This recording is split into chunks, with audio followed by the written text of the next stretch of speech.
Hello students, this is the maths of class 8 and the first, and we are going to study about rational numbers.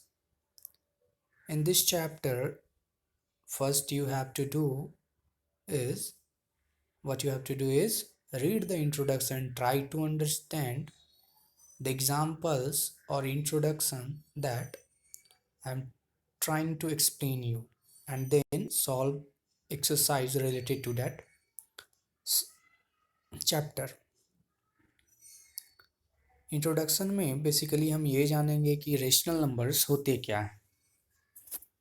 तो इसे जानने के लिए पहले हम कुछ थोड़ा रिकॉल करते हैं कि जो पहले 7th क्लास में या 6th क्लास में 5th क्लास में ऑलरेडी हम लोग नंबर्स के बारे में पढ़ते आ रहे हैं। तो हम लोग जानते थे फ्रैक्शंस के बारे में। फ्रैक्शंस यानी कि जब नंबर को डिवाइड के फॉर्म में लिखा जाता है तो हम उसे एक तरह से फ्रैक्शन कहते हैं। फ्रैक्शन ये भी फ्रैक्शन की तरह ही लगता है। जैसे कोई भी, एक मिनट,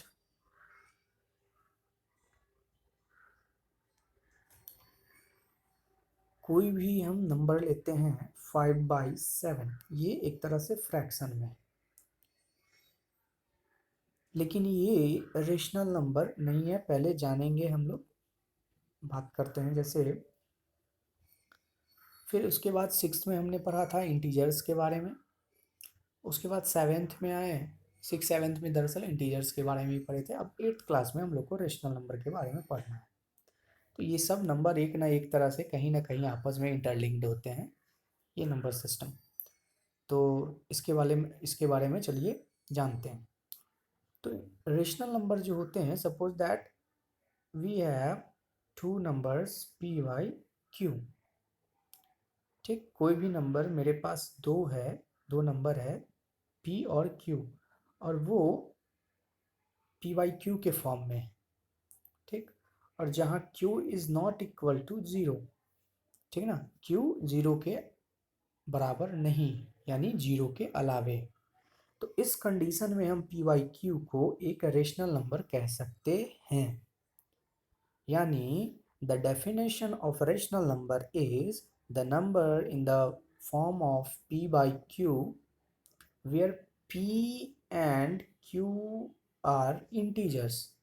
पी और क्यू इंटीजर्स होना चाहिए, ये मैं भूल गया था। पी और क्यू दोनों इंटीजर होना चाहिए, और q जो है वो जीरो के इक्वल टू नहीं रहना चाहिए। यानी न्यूमरेटर और डेनोमिनेटर दोनों हमारा इंटीजर होना चाहिए, और डेनोमिनेटर q जीरो के इज इक्वल टू नहीं होना चाहिए। तो इस कंडीशन में हम कह सकते हैं कि जो नंबर है वह मेरा क्या है, रेशनल नंबर है। तो पहला जो दिया हुआ है यहाँ पे, ये डेफिनेशन हो गया। ये डेफिनेशन आप लोग को याद करना है और समझना है। A rational number is a number in the form of p by q where p and q are integers and q is not equal to 0।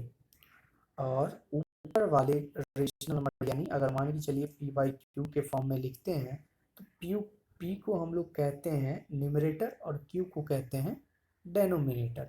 जहाँ q is not equal to zero, यानी denominator zero नहीं होना चाहिए, तभी जाकर वो rational number है। तो आइए कुछ एग्जाम्पल देखते हैं रेशनल नंबर का।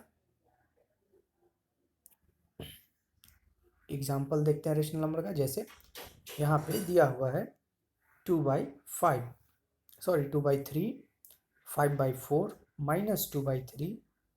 और यहाँ बात करते हैं रेशनल नंबर और फ्रैक्शन में क्या अंतर है। आप तो कहिएगा सर ये तो फ्रैक्शन के ही फॉर्म में, हाँ भले ही मैं ये फ्रैक्शन के फॉर्म में है, लेकिन इनको फिर भी रेशनल नंबर इसलिए कहा जाता है कि इन पे माइनस का भी साइन हो सकता है, बट फ्रैक्शन हमेशा पॉजिटिव में होंगे। Fractions are always in positive. Fraction positive में होते हैं, बट रेशनल नंबर वो पॉजिटिव भी हो सकता है और निगेटिव भी हो सकता है। रेशनल नंबर पॉजिटिव भी हो सकता है, नेगेटिव भी हो सकता है। अब इंटीजर और रेशनल नंबर के बारे में बात करते हैं। तो इंटीजर जो होता है वो होल नंबर पे प्लस या माइनस का साइन होता है, होल नंबर, ना कि फ्रैक्शनल नंबर। ठीक है, फ्रैक्शनल नंबर का बात करेंगे तो वो 5/7, ठीक ना। ये 5/7 क्या है, फ्रैक्शन है, प्लस ये रेशनल नंबर है, बट ये इंटीजर नहीं हो सकता। इंटीजर जो होगा वो होल नंबर, होल नंबर यानी 1 2 3 4 0 1 2 3 4 5 6 7 8 9, इस तरीका से जो होगा वो मेरा होल नंबर कहलाएगा। बट ये मेरा होल नंबर तो है नहीं, ठीक है, तो ये मेरा इंटीजर नहीं है। ठीक है, ये सिर्फ फ्रैक्शन है और रेशनल नंबर है। तो यहाँ पे हम सब क्लियर हो गए हैं।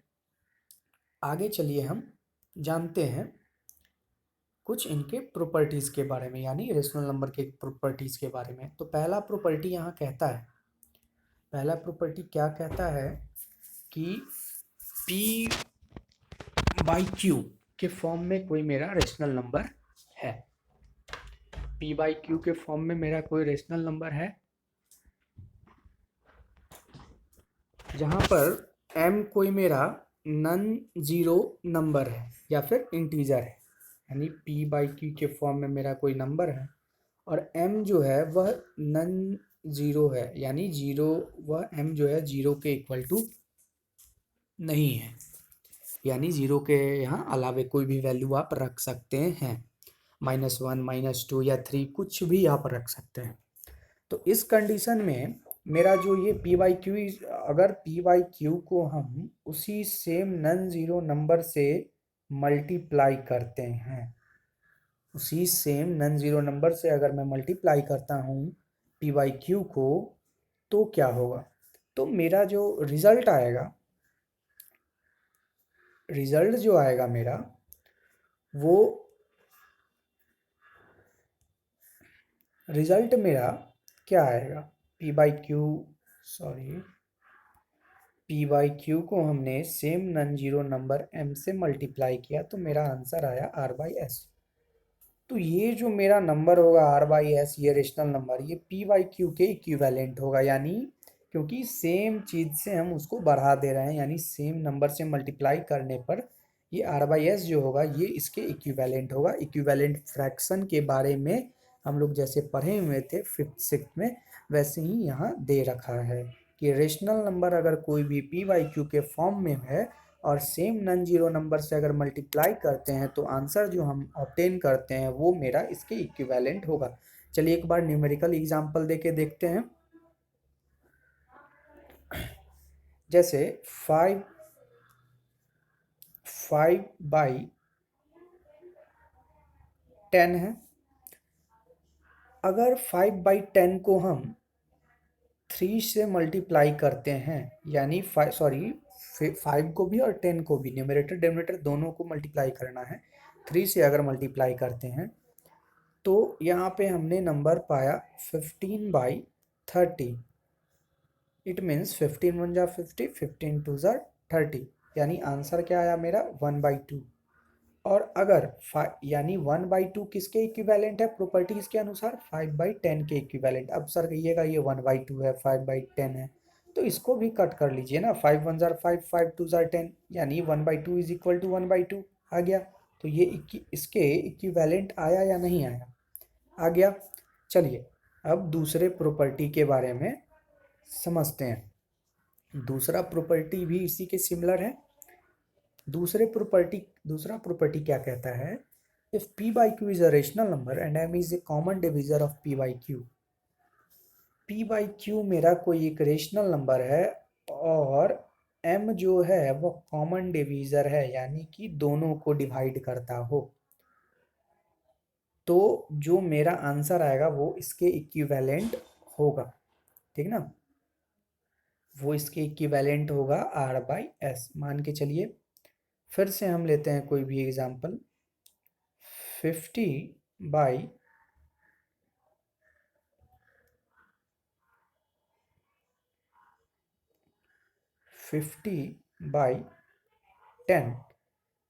if it is divided by 2 the answer we get is 25/5। ठीक है, तो अगर 50 यानी 50/10 अगर कोई भी मेरा रेशनल नंबर है, अगर उसके न्यूमरेटर डिनोमिनेटर को सेम नॉन जीरो नंबर से अगर हम डिवाइड करते हैं तो आंसर क्या आया मेरा 25/5, यानी 2 25 जार 50 एंड 2 5 जार 10, या फिर 5 1 जार 5 5 5 जार 25, आंसर आया 5/1। तो 5/1 किसके इक्विवेलेंट हुआ, यहाँ 50/10 के इक्विवेलेंट हुआ। अब कहते हैं कैसे हुआ, तो एक जीरो से एक जीरो यहाँ कट कर सकते हैं आप लोएस्ट टर्म में करने के लिए, लोएस्ट फॉर्म में करने के लिए, तो इधर भी 5/1 रह जाएगा। तो इस तरह से आपने देखा कि यहाँ प्रॉपर्टीज रेशनल नंबर के दो होते हैं, यानी कि अगर कोई भी रेशनल नंबर को हम उसके न्यूमरेटर और डिनोमिनेटर को सेम नॉन जीरो नंबर से अगर मल्टीप्लाई या डिवाइड करते हैं तो जो आंसर आता है वह हमेशा मेरा क्या होता है, उसके इक्विवेलेंट होता है। और यहाँ पे कुछ और भी प्रॉपर्टीज दे रखे हैं कि every natural number is a rational number, but every rational number need not to be a rational number, natural number। यानी हर नेचुरल नंबर एक रेशनल नंबर है। जैसे कोई भी नेचुरल नंबर क्या होते हैं, 1 2 3 4 5 6 7 8, कोई भी मेरा एक नेचुरल नंबर है, तो ये रेशनल भी है और नेचुरल भी है। बट सभी रेशनल नंबर ऐसा जरूरी नहीं है कि नेचुरल नंबर होते हैं। जैसे 2/9 ये नेचुरल नंबर, ये नेचुरल नंबर नहीं, ये नेचुरल नहीं। ठीक है, फिर आगे चलिए अगला प्रॉपर्टी देखते हैं। 0 is a rational number because we can divide 0 by a non zero number and thus the result is again 0। यानी 0 जो है एक रेशनल नंबर है, क्योंकि हम लोग 0 को 0/1 करके भी लिख सकते हैं, और यानी कि 1 से हम इसको अगर डिवाइड देते हैं, 1 को अगर सॉरी 0 को अगर डिवाइड देते हैं 1 से, तो 1 0 टाइम्स में 0 मेरा क्या होगा, क्रॉस हो जाएगा, यानी ये डिवाइड लग जाता है। इसीलिए हम लोग यहाँ कहते हैं कि ये हमारा 0 जो है एक रेशनल नंबर है। ठीक है, वहीं पे अगर कोई भी नंबर मेरा 5/0 तो ये रेशनल नंबर नहीं होगा, ये रेशनल नंबर नहीं होगा, क्योंकि यहाँ हम लोग जानते हैं रूल के मुताबिक कि डेनोमिनेटर जो है वो मेरा 0 के इक्वल टू नहीं होना चाहिए, यानी q जो है वो मेरा 0 नहीं होना चाहिए। That's why here 5/0 is not a rational number. ठीक है, अब यहाँ पर एक चीज और दिया है, इसका तीसरा देखते हैं प्रॉपर्टी क्या दिया है। Every integer is a rational number but every rational number में नॉट बी एन इंटीजर। यानी इंटीजर क्या है, तो इंटीजर कहने का क्या मतलब है कि -3 -4 5, यानी इंटीजर होल नंबर के साथ प्लस में भी रह सकते हैं, माइनस में भी रह सकते हैं। बट ऐसा जरूरी नहीं कि सारे सब रेशनल नंबर इंटीजर हो जाए। यहाँ पर दिया है कि इंटीजर रेशनल, सभी इंटीजर रेशनल नंबर हैं, बट सभी रेशनल नंबर इंटीजर नहीं है। जैसे कि ये जो इंटीजर हैं, जो भी आप इंटीजर लिख लो, कुछ भी आप इंटीजर लिख लो, ये सारे के सारे रेशनल नंबर होंगे। बट अगर मैं लिख दूँ -4/5 तो ये मेरा इंटीजर नहीं है, ये मेरा इंटीजर नहीं है। इसलिए चलिए अब ये जान लिए, अब आगे बढ़ते हैं। Representation of rational numbers on a number line, यानी अब नंबर लाइन पे रिप्रेजेंट करने का हम लोग तरीका जानेंगे। जैसा कि हम लोग नंबर लाइन जानते हैं, बचपन से पढ़े हुए हैं, तो डायरेक्ट मैं कुछ आपको इसका पहले इंट्रो दे देता हूँ एक तरह से नंबर लाइन का, कि नंबर लाइन कैसे फॉर्म करेंगे। तो हम लोग इंटीजर सिक्स क्लास में पढ़े हैं कि अगर नंबर लाइन बनाते हैं, सपोज दैट मेरे पास एक लाइन खींच लिए और यहाँ पे हमने दिया जीरो। जीरो यानी कि जहाँ से हम स्टार्ट करते हैं, और जीरो के राइट साइड और लेफ्ट साइड, ठीक है ना। तो राइट साइड में हमेशा हम पॉजिटिव नंबर्स को लिखते हैं, ठीक है, यानी यहाँ रेशनल नंबर है तो रेशनल नंबर हो जाएंगे। और ध्यान ये रखना है कि अगर जीरो से यहाँ इस वाले 1 के बीच में अगर 10 गैप्स है, 1 2 3 4 5 6 ऐसे से 10 गैप्स हैं, तो 1 और 2 के बीच में इक्वल इंटरवल पे 10 गैप्स होने चाहिए। ये ऐसे ऐसे, ये पूरा का पूरा ऐसे ही, यानी ये हो गया 2, ये हो गया 3 और सेम। और हम लोग जानते हैं कि लेफ्ट साइड में क्या होता है कि हम लोग निगेटिव इंटीजर्स को लिखते हैं, निगेटिव इंटीजर्स को लिखते हैं। इंटरवल सेम होने चाहिए, इक्वल होने चाहिए, तभी जाकर आपका लाइन जो होगा, नंबर लाइन, वो सही से आप एक ड्रॉ कर पाइएगा और सही से आप उस पर कोई भी चीज़ को सॉल्व कर पाइएगा, ठीक है। तो ये हम लोग जान लिए नंबर लाइन ड्रॉ करना, यानी अब रिप्रेजेंट करने का बात आता है।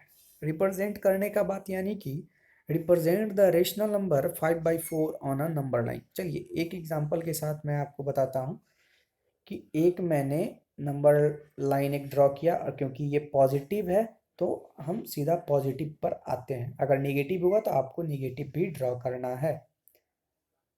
अब देखिए 5/4 है, अगर 5/4 को आप देखिएगा तो यहाँ पे 4/4 क्या होता है, 4/4 इज इक्वल टू 1 हो जाता है। लेकिन ये जो न्यूमरेटर है एक एक्स्ट्रा स्टेप आगे जा रहा है, तो कहने का मतलब 4/4 से भी एक्स्ट्रा है ये एक आगे।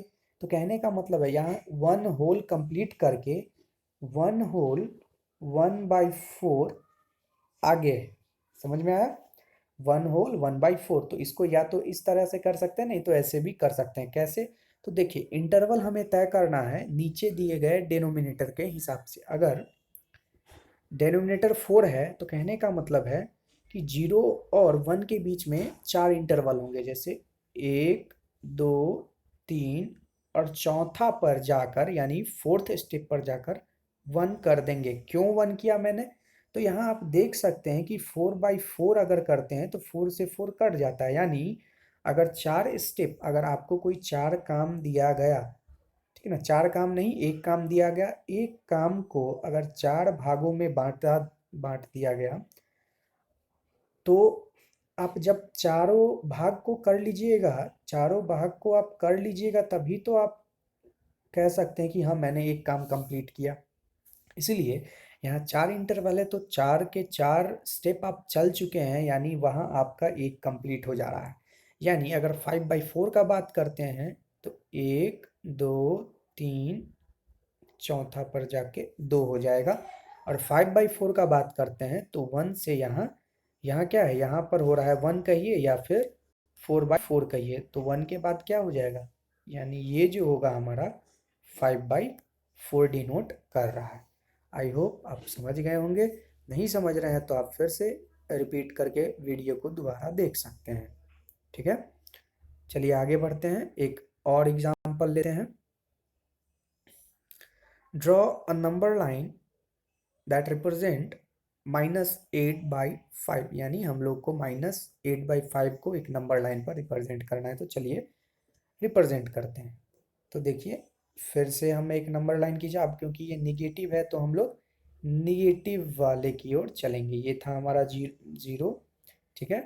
अब 5 है, यानी ये ये 5 है नीचे, यानी डेनोमिनेटर, यानी हमें इंटरवल जो होगा वो 5 का ही रखना होगा। अगेन फिर हम इसको अगर मिक्स फ्रैक्शन में तोड़ें तो क्या होगा, 5 1 ज़र 5, 1 होल 3/5, यानी -1 होल 3/5। तो कहने का मतलब कि एक इंटरवल कंप्लीट करके ये दूसरे इंटरवल की ओर, यानी एक पूरा जो काम है वह कंप्लीट करके या दूसरे काम की, क्योंकि यहाँ 1 जो होता है वह 1 ये शो करता है कि मेरा एक काम कोई कंप्लीट हो चुका है। अब 3/5 आगे वाला जो ये जो हमारा एक तरह से रेशनल नंबर है या फ्रैक्शन कह दें, ये क्या शो करता है, ये शो करता है कि अब एक काम कंप्लीट हो गया, अब दूसरे काम की ओर बंदा जा रहा है।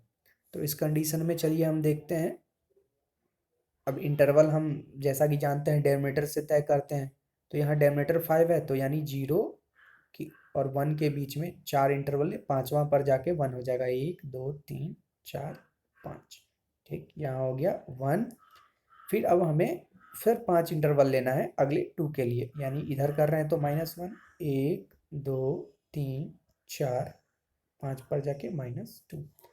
अब क्योंकि ये 1 होल, ठीक है, 1 होल 3/5 है, यानी अगला 5 में से 3 पर हम कर सकते हैं, 1 2 3, यानी ये बीच वाला जो है ये मेरा 1 होल -1 होल,